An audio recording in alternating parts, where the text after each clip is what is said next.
I read too many admissions essays. I read the essays of every student who enrolls at Trinity that they write in their applications. And too many of them say that somebody in their families, and sad to say, sometimes their mothers told them, don't go to college. You're just going to be another statistic. And by that, they mean they're going to have a baby, they're going to drop out of school, they're never going to get full employment.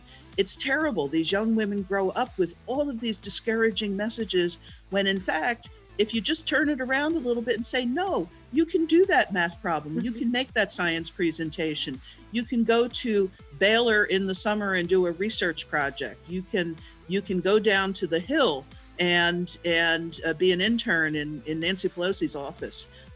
Once they realize they can do all those things, it's a whole different world. And suddenly they're on top of the heap. And suddenly they're seeing a way to make their lives very different, the lives of their children very different, and give back to their families. It's amazing to see. And it's a metamorphosis that I see every day. And it just keeps me going all the time. I love it. That's great. Yeah. And Barbara, you too. I mean, that's a great narrative. And Barbara, you too, you've said many times, Barbara, before I get to the next question for Pat. You're going to throw my words back at me, huh? Barbara has great stories. Let me just say, some of them are funny. They're actually amusing, and others are so scary that they're almost amusing. Like you can't believe it. But Barbara, you've used the example many times where you've been in a boardroom and you've been either one of the few or the only female, and you'll state an amazing idea and they'll kind of pass over you, and then somebody else will come up with that same idea. They probably just heard you say it, and what a great idea that was, and then they sort of pass over you, but then a male might bring it up and we should do that. That's great. You don't let them get away with that. Good for you. Oh no. So you stop and say, didn't I just say that? Right. So that's kind of but do you see that as like a standing up and making that comment?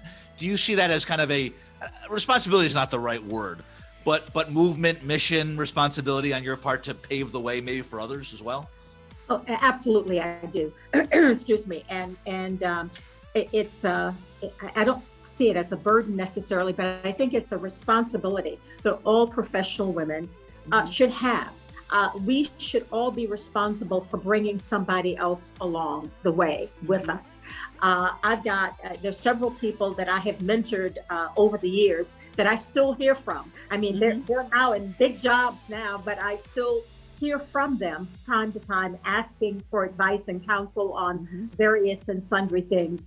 You know, Brian, and Pat, you may know, I have an almost 8-year-old granddaughter.